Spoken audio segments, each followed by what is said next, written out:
Hello friends, नमस्कार मित्रों, जय श्री कृष्णा, राधे राधे। आप सभी को अपना यूट्यूब चैनल एमएसपी एकेडमी में तहे दिल से फिर से स्वागत है। उम्मीद करता हूं कि आप सभी लोग स्वस्थ हैं। आज का मोटिवेशनल कोट जो आपको ऊर्जावान बनाएगा, जो आपके चेहरे पे मुस्कान लेके आएगा, तो सुनिए आज का मोटिवेशनल कोट क्या है। वक्त तो कितना भी सता ले हमें, वक्त तो कितना भी सता ले हमें, लेकिन याद रख किसी मोड़ पर तुझे भी बदलने को मजबूर कर लेंगे। याद रख किसी मोड़ पर तुझे भी बदलने को मजबूर कर लेंगे। प्रिय विद्यार्थियों, हम इतनी मेहनत करेंगे, हम इतनी लगन के साथ मेहनत करेंगे कि हमने जो लक्ष्य बनाया उस लक्ष्य को हम प्राप्त करके रहेंगे, हम अपनी सफलता को प्राप्त करके रहेंगे। तो हमें इतनी मेहनत करनी है, ज्यादा से ज्यादा परिश्रम करना है, लगन के साथ मेहनत करनी है कि हम अपने लक्ष्य तक पहुंच सके, हम अपना लक्ष्य प्राप्त कर सके। आप सभी को पता होगा कि हम रीट लेवल सेकंड की तैयारी कर रहे हैं। तो अभी तक आपने शेयर नहीं किया तो शेयर करके ज्यादा से ज्यादा विद्यार्थियों को जोड़ ले। हम क्लास स्टार्ट कर रहे हैं कि रीट लेवल सेकंड का जो फर्स्ट यूनिट है उसका कोर टॉपिक, नेक्स्ट टॉपिक हमारे पास क्या है, समीकरण, रैखिक समीकरण, जिसे हम समीकरण नाम से कहते हैं कि समीकरण क्या है। तो जैसे कि हमने सबसे फर्स्ट टॉपिक घातांक वाला पढ़ा था, घातांक को पढ़ चुके हैं, फिर हमने बीजीय व्यंजक को पढ़ा था, उसके बाद हमने गुणनखंड को पढ़ा था। तो आप सभी यदि नहीं उस क्लास को नहीं ले सके तो YouTube पर जाइए एमएसपी एकेडमी पे और उस क्लास को जरूर देखें। समझ में नहीं है तो दोबारा से क्लास को देखें, और फिर भी समझ में नहीं है तो हमारा Telegram link @MSP Academy math नाम का बना हुआ है, उस पे आके जरूर हमें पूछिए क्वेश्चन, हम उसको सॉल्व करेंगे। हम सभी मिलकर अपनी सफलता को प्राप्त करेंगे, मेहनत करके सफलता को प्राप्त करेंगे। तो आज की क्लास जो हमारी होगी समीकरण पर, हम समीकरण के बारे में सीखेंगे। तो समीकरण क्या होता है उसके बारे में सीखेंगे।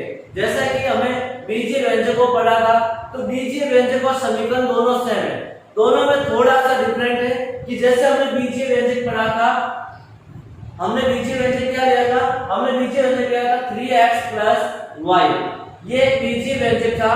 और इसको यदि मैं बराबर के रूप में लिख दूं, बराबर 0 या कुछ भी लिख दूं, तो ये हमारे पास समीकरण हो जाएगा।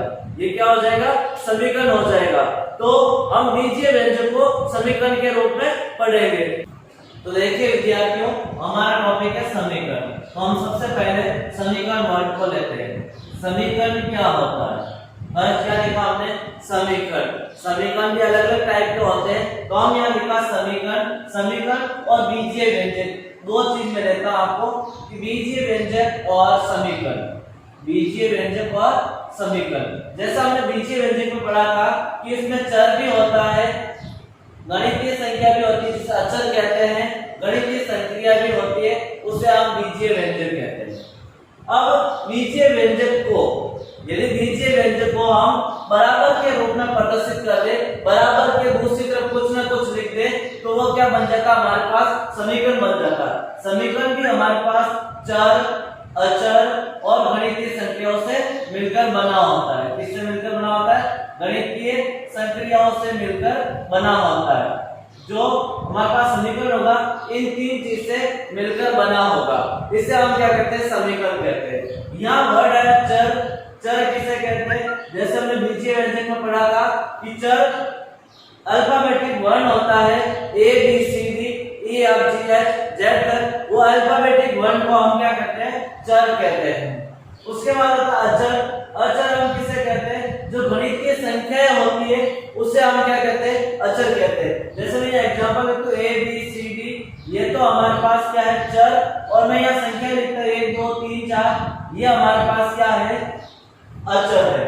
अब गणितीय संक्रियाएं, गणितीय संक्रियाएं क्या होती है, गणितीय चिन्ह, गणितीय संक्रियाएं क्या होती है, गणितीय चिन्ह। संक्रियाएं हम गणितीय चिन्ह भी कह सकते हैं, क्या होता है, जैसे प्लस, माइनस, गुणा, भाग, ये क्या है, गणितीय संक्रिया है, गणितीय चिन्ह है। तो ये तीन चीज मिलेगी तो हमारे पास क्या बन जाएगा, समीकरण बन जाएगा। बराबर का भी साइन आएगा तो उसे भी हम गणितीय संक्रिया के रूप में भी लेते हैं कि गणितीय चिन्ह है। तो इन तीन चीजों से मिलकर क्या बनता है, हमारे पास समीकरण बनता है। अब जैसे मैं लिखता हूं यहाँ पर a ax प्लस dy बराबर 3 या c लिखता हूं। तो ये हमारे पास क्या है, समीकरण है। क्या हमारे पास समीकरण को हमें हल करना होगा। समीकरण अलग अलग टाइप्स के भी होते हैं। जैसे हम फर्स्ट लेते हैं समीकरण को प्रकार। समीकरण के प्रकार होते हैं, रेखिक समीकरण होता है, एक घात का रेखिक समीकरण, द्विघात का समीकरण, त्रिघात का समीकरण, फोर घात का समीकरण। ये हमारे पास इस प्रकार के कुछ समीकरण के प्रकार भी होते हैं। जैसे हमने बीजीय व्यंजक में पढ़ा था घात क्या होती है, उसकी चर कितने होते हैं, तो हमने घात को पढ़ा था, तो उसकी मैक्सिमम पावर क्या होती है, घात होती है। उसी प्रकार समीकरण के अलग अलग टाइप्स होते हैं। फर्स्ट रेखिक समीकरण होता है, उसके अंदर कोई पावर नहीं होती, मैक्सिमम पावर 1 होती है। उसके बाद आता है द्विघात समीकरण, जिसके अंदर घात 2 होती है। त्रिघात समीकरण, जिसके अंदर घात कितनी होती है, 3 होती है। तो इस प्रकार हम समीकरण को पढ़ेंगे, समीकरण को परिभाषित करेंगे। नेक्स्ट हम लेते हैं पहले समीकरण की विशेषता। फर्स्ट हम समीकरण की विशेषता ले लेते हैं, उसके बाद हम लेंगे समीकरण के प्रकार। तो मैं समीकरण की विशेषता लेता हूं कि समीकरण की क्या क्या विशेषता होनी चाहिए। समीकरण की विशेषता क्या क्या होनी चाहिए। जैसे यहाँ मैंने समीकरण की विशेषता में फर्स्ट विशेषता क्या होनी चाहिए कि समीकरण, फर्स्ट विशेषता हमारे पास होनी चाहिए कि समीकरण केवल एक ही मान के लिए सत्य है, केवल एक ही मान के लिए सत्य है। कोई भी समीकरण होगा वो केवल और केवल एक मान के लिए ही सत्य होगा, एक मान के लिए ही सत्य होगा कि जो भी हमने समीकरण दे रखा है उसका एक ही मान होगा। कितना मान होगा, एक ही मान के लिए क्या होता है, सत्य होता है, बाकी वाले मान के लिए वो सत्य नहीं होता है। सेकंड पॉइंट ये होना चाहिए, जैसे एक ही मान के लिए कैसे सत्य होगा, जैसे मैं लिखता हूं x + 3 = 8, तो यहाँ x का मान कितना होगा, तो मैं यहाँ बताऊंगा x का मान प्लस का 3 ले रहा है माइनस का 3, तो x बराबर 8 - 3 बराबर 5। तो मैं यदि यहाँ 5 रखूंगा तो ही समीकरण बराबर होगा, नहीं तो समीकरण बराबर नहीं होगा। तो एक ही मान के लिए ही सत्य होगा समीकरण। समीकरण कितने मान के लिए सत्य होगा, एक ही मान के लिए सत्य होगा। सेकंड पॉइंट लेते हैं कि उस समीकरण के अंदर बराबर का साइन होना जरूरी है। क्या होना चाहिए, बराबर का साइन होना चाहिए। जैसे मैं यहाँ लिखता हूँ समीकरण 1, जिसमें क्या होना चाहिए, बराबर का साइन होना चाहिए। यदि बराबर का साइन नहीं होता है तो हम उसे बीजीय व्यंजक कहेंगे। बराबर का साइन नहीं होगा तो उसे हम क्या कहेंगे, बीजीय व्यंजक। तो समीकरण होने के लिए हमारे पास बराबर का साइन होना चाहिए। जैसे मैंने लिखा x + 3 = 8, इसके अंदर बराबर का साइन है। जैसे मैं लिखता हूं x + y = 3x, इसमें भी बराबर का साइन है। तो बराबर का साइन होना जरूरी है, सेकंड विशेषता। थर्ड विशेषता क्या होनी चाहिए, समीकरण में हमेशा लेफ्ट हैंड साइड और राइट हैंड साइड दोनों होनी चाहिए। लेफ्ट हैंड साइड और राइट हैंड साइड, जिसे हम कहते हैं बायां पक्ष और दायां पक्ष, बायां और दायां पक्ष दोनों होने चाहिए। बायां और दायां पक्ष दोनों होने चाहिए कि समीकरण का लेफ्ट साइड और राइट साइड दो साइड होनी चाहिए। जैसे ये लेफ्ट हैंड साइड, ये राइट हैंड साइड, इस समीकरण में दोनों साइड है, तो समीकरण के अंदर लेफ्ट हैंड साइड और राइट हैंड साइड, दायां और बायां पक्ष दोनों होने जरूरी है। ये थर्ड विशेषता होनी चाहिए कि उस समीकरण के अंदर बराबर का साइन और दोनों तरफ कुछ पद है। दोनों तरफ क्या होना चाहिए, कुछ पद होने चाहिए, दायां पक्ष और बायां पक्ष होना चाहिए। जैसे मैं लिखता हूं x + 3 = 3x + 5, तो यहाँ देखिए दोनों तरफ एक एक पक्ष है। जैसे मैं इधर वाले को लेफ्ट हैंड साइड कहता हूँ, इधर वाले को राइट हैंड साइड कहता हूँ। लेफ्ट हैंड साइड दायां, लेफ्ट हैंड साइड क्या हो जाएगा हमारे पास, दायां पक्ष, और राइट हैंड साइड क्या हो जाएगा, बायां पक्ष। हमें दायां और बायां पक्ष दोनों होने चाहिए, ये थर्ड विशेषता होने चाहिए। फोर्थ विशेषता क्या है हमारे पास, यदि कोई समीकरण दे रखा है, यदि कोई समीकरण है, उस समीकरण में यदि हम जोड़ना चाहते हैं या घटाना चाहते हैं, जोड़ना या घटाना चाहते हैं, जोड़ना या घटाना है तो दोनों तरफ घटाना है। हमें क्या करना है, जब किसी भी समीकरण में कुछ भी जोड़ना है या घटाना है, जोड़ना या घटाना है, तो दोनों तरफ घटाना या जोड़ना है, दोनों तरफ यही प्रक्रिया करनी है। दोनों तरफ हमें जोड़ना या घटाना है, दोनों तरफ यही प्रक्रिया करनी है, या जोड़ना या घटाना है, दोनों तरफ जोड़ना या घटाना है। हमें या घटाना है। जैसे जोड़ने को बोले कि मैं एक समीकरण लिखता हूँ x + 3। क्या समीकरण लिखा मैंने? x + 3 = 5x। मैं यदि इसमें +3 करूं तो दोनों तरफ मुझे 3 प्लस करना है। जैसे x + 3 ये +3 किए तो मुझे इधर भी +3 करना मुझे। जो भी हम जोड़ते हैं घटाते हैं समीकरण के दोनों तरफ करना जरूरी है, तभी सही होगा, नहीं तो हमारा समीकरण क्या हो जाएगा? असंतुलित हो जाएगा। संतुलित समीकरण वही होता है जिसके अंदर हम दोनों तरफ जोड़ते हैं तो वापस वही मान आना चाहिए, चेंज नहीं होना चाहिए। तो वो समीकरण के अंदर जो जोड़ा या घटाया हमने सही किया। तो जोड़ना या घटाना हमें दोनों तरफ करना अनिवार्य है। नेक्स्ट हम अगली विशेषता लेते हैं। फिफ्थ विशेषता क्या होगी समीकरण की? फिफ्थ विशेषता होगी कि समीकरण के अंदर कभी भी गुणा या भाग करना है, गुणा या भाग करना हो तो पूरे समीकरण में करना होगा, पूरे समीकरण में करना होगा, पूरे समीकरण में करना होगा। हम किसी भी समीकरण में यदि गुणा या भाग करते हैं तो हमें उसे गुणा या भाग पूरे समीकरण में करना होगा। जैसे मैं समीकरण लिखता हूं x + y = z। यदि मैं इसमें 2 से गुणा करूं, कितने से गुणा करूं? 2 से गुणा करता हूं तो इस पूरे समीकरण को 2 से गुणा करना होगा। कैसे? 2x + 2y = 2z। मैंने इस पूरे समीकरण को कितने से गुणा किया? 2 से। इसी तरह यदि भाग देना है तो भी हमें इस पूरे समीकरण में भाग देना होगा।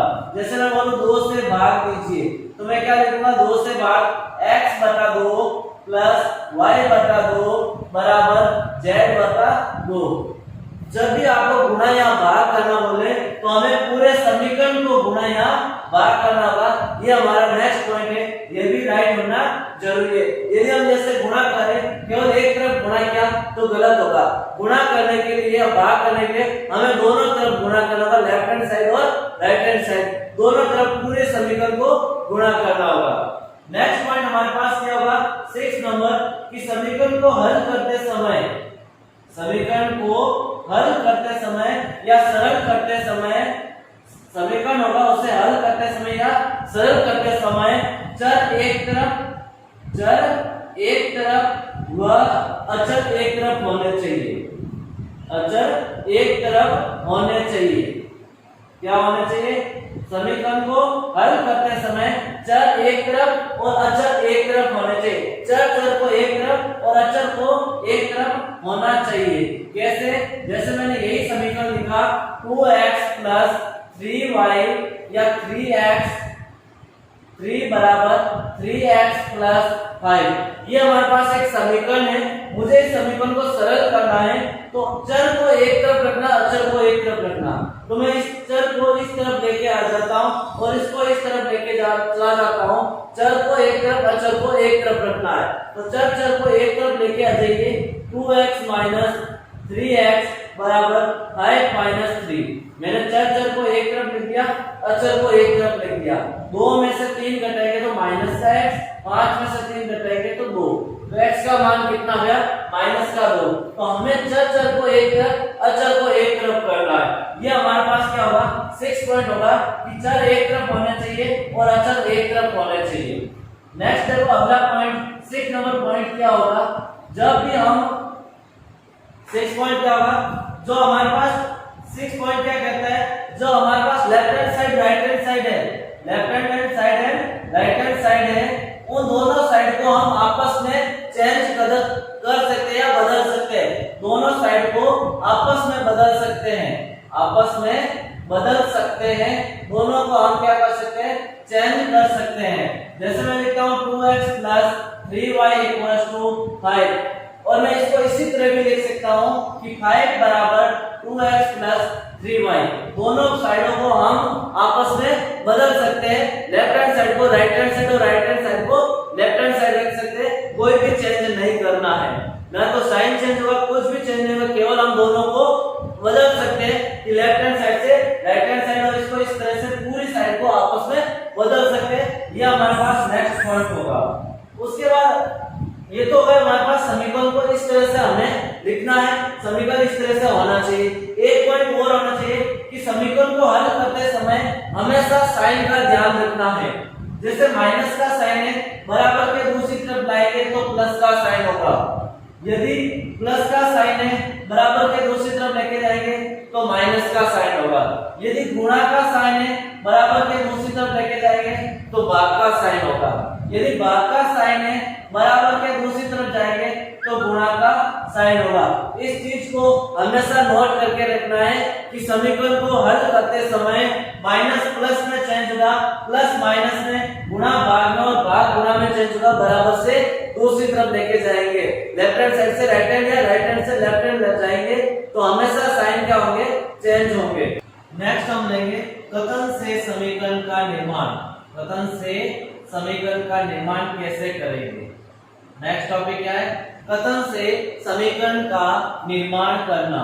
आपको कोई कथन दे रखा होगा, उस कथन से समीकरण कैसे बनाएंगे। जैसे मैं कथन लिखता हूं कि x के दुगुने में से 5 घटाने पर 25 प्राप्त होता है। 5 घटाने पर 25 प्राप्त होता है। तो हमें इसका समीकरण बनाना है। इसका समीकरण क्या बनेगा, तो क्या कह रहा है, x के दुगुने में से, x के दुगुने में से, तो x से उसका दुगुना करना है, 2 से गुणा करना है। दुगुने का क्या, 2 से गुणा करना है। उसमें से 5 घटाने पर, उसमें से 5 घटाने पर 25 प्राप्त होता है। ये बन गया हमारे पास क्या, समीकरण। इस प्रकार हमें कथन से समीकरण का निर्माण करना। जैसे एक और कथन देता हूं कि y के 1/4 में से,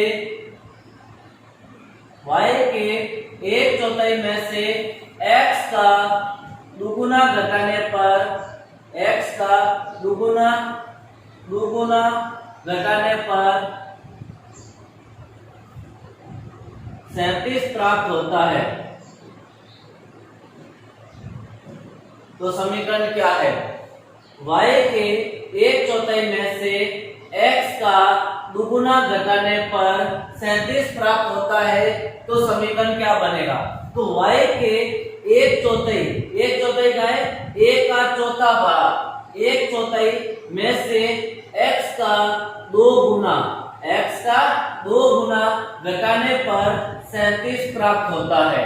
ये इस प्रकार हमें समीकरण का निर्माण करना है कि y के 1/4 में से x का दुगुना घटाने पर 37 प्राप्त होता है। तो हमने y गुणा 1/4 माइनस 2 गुणा x बराबर 37, ये समीकरण बन जाएगा।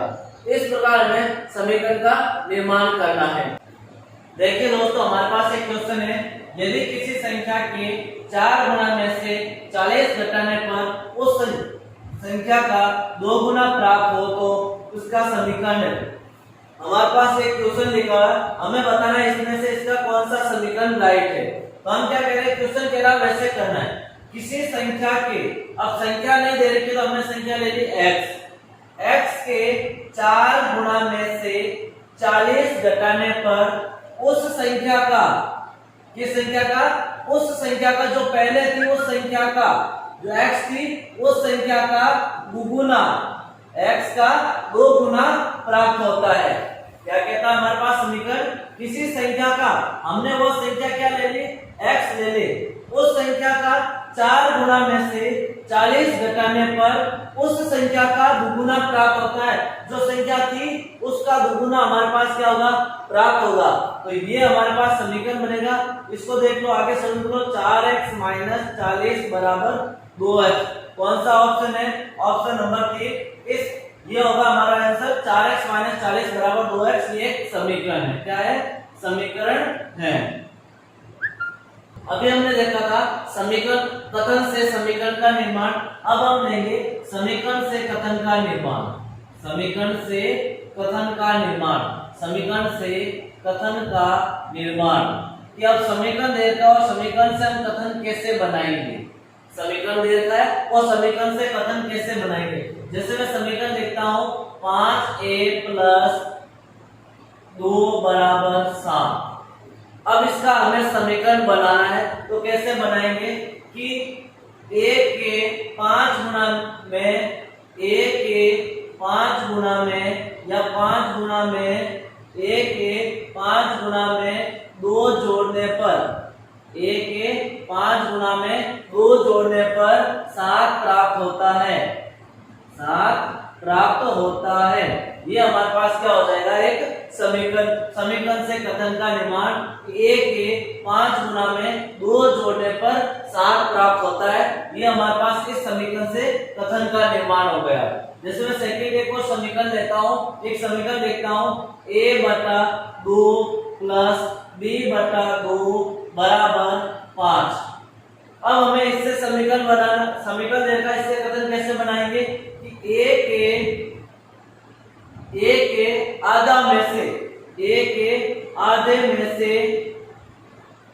के आधे में b का आधा जोड़ने पर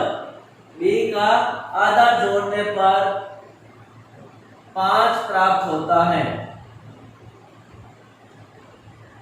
क्या बन जाएगा हमारे पास कथन कि a के आधे में से या a का 1/2 गुना में b का 1/2 गुना जोड़ने पर 5 उत्तर प्राप्त होता है।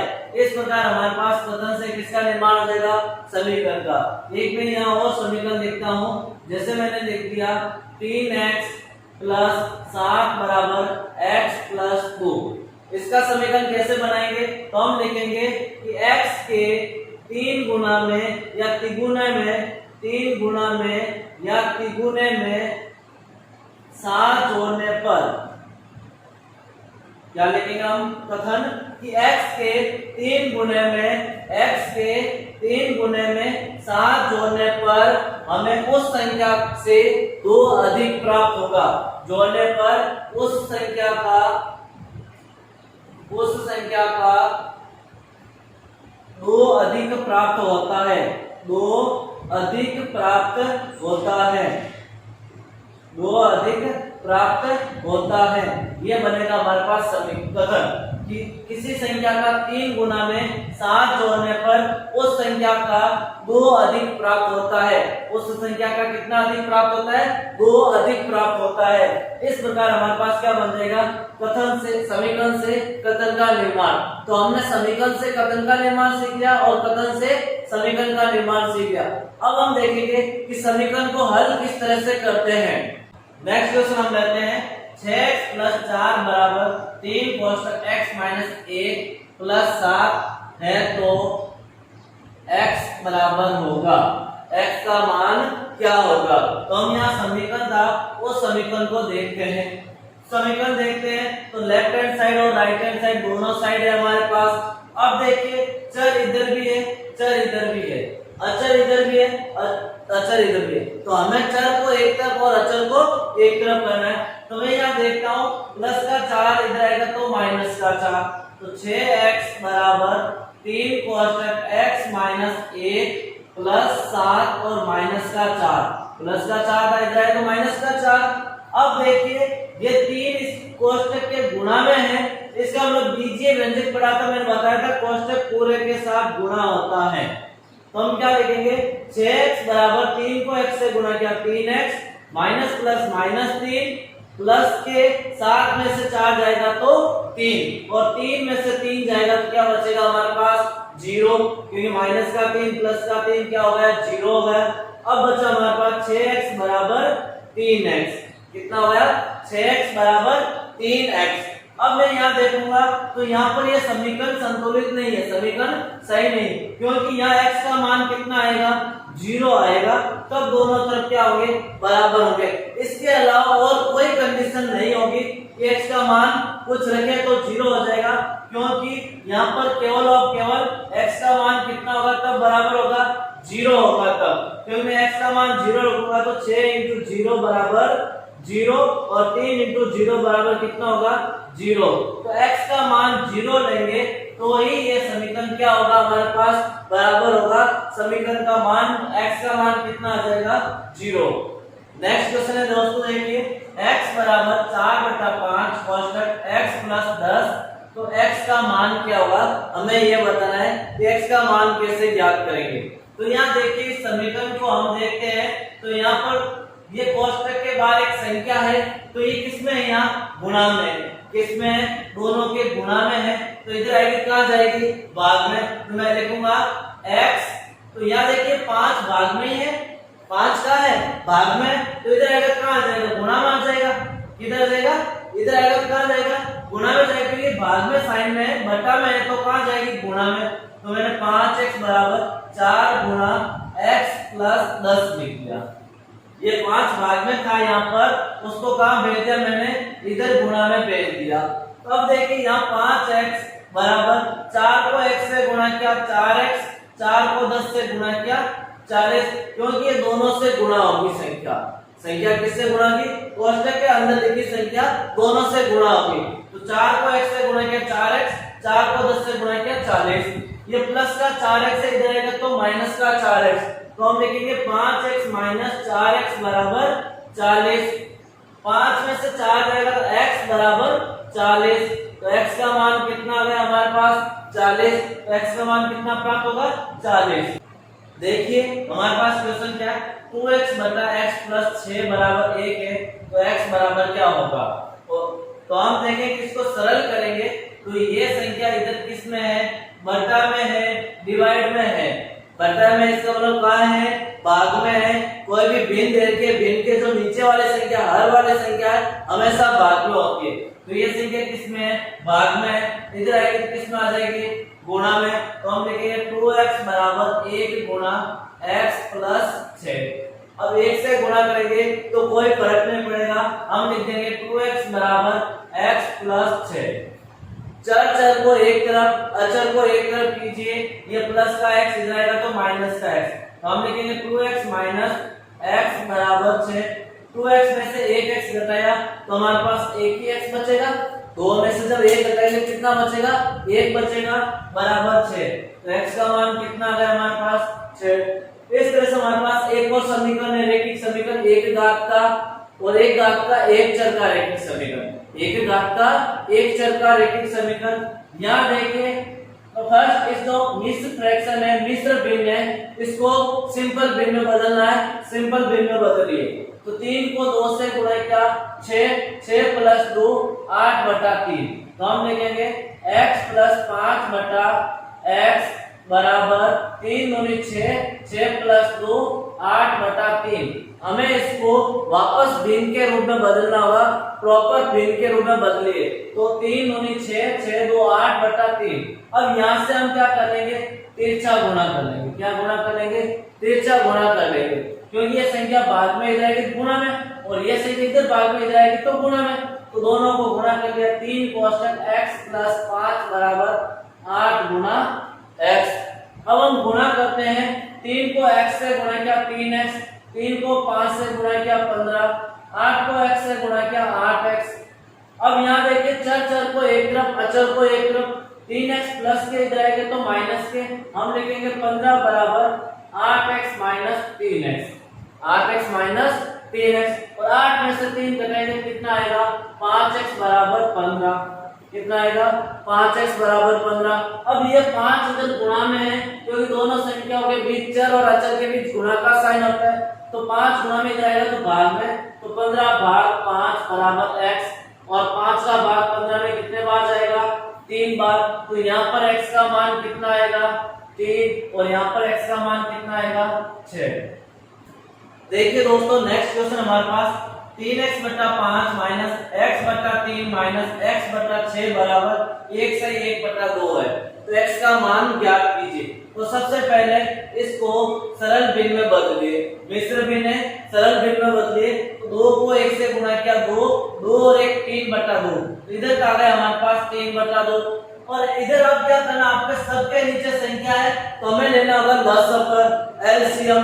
तो हम 5 3 और 6, 5 3 और 6 का लसअ पे लेंगे कितना आएगा, मैं 2 का भाग देता हूँ, 5 में नहीं जाता, 3 में नहीं जाता, 6 में 3 बार जाता है, 3 का भाग 5 में नहीं जाता, 1 और 1, फिर 5 का भाग, 5 3 15, 15 दूना 30, तो लसअ पे कितना है हमारे पास 30।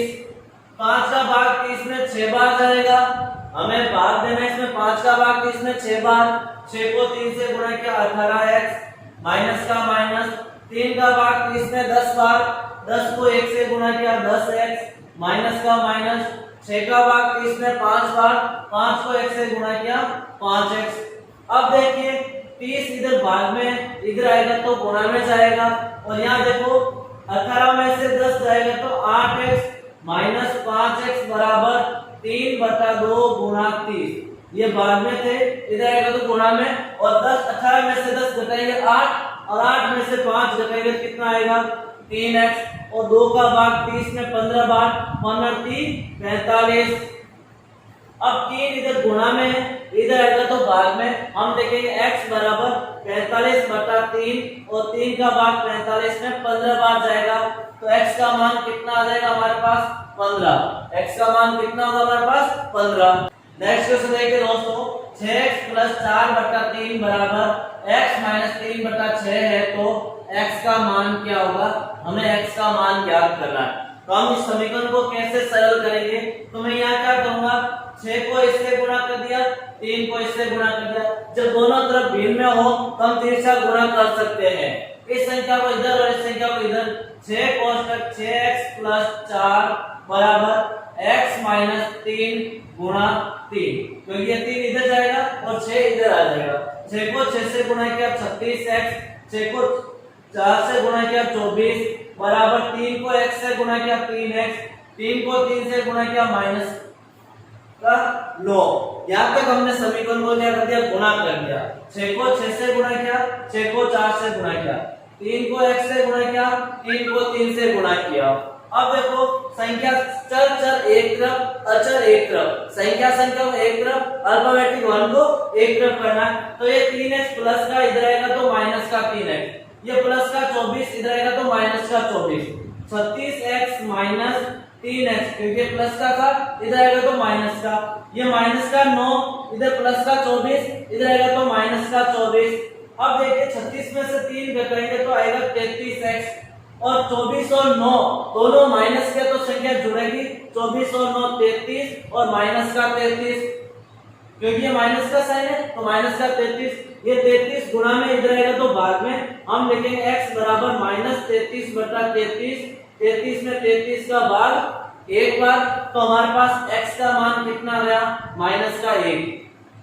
तो आज हम सीखा था कि x का मान कैसे ज्ञात करते हैं। समीकरण दे रखा है एक चर का एक घात का समीकरण, जिसे हम बोल सकते हैं एक चर का रैखिक समीकरण, उसे कैसे सरल करेंगे वो मैंने आज आपको सिखा दिया। अब हम नेक्स्ट कल की क्लास लेंगे, उस क्लास में हम दो चर के रैखिक समीकरण को कैसे सरल करेंगे वो सीखेंगे।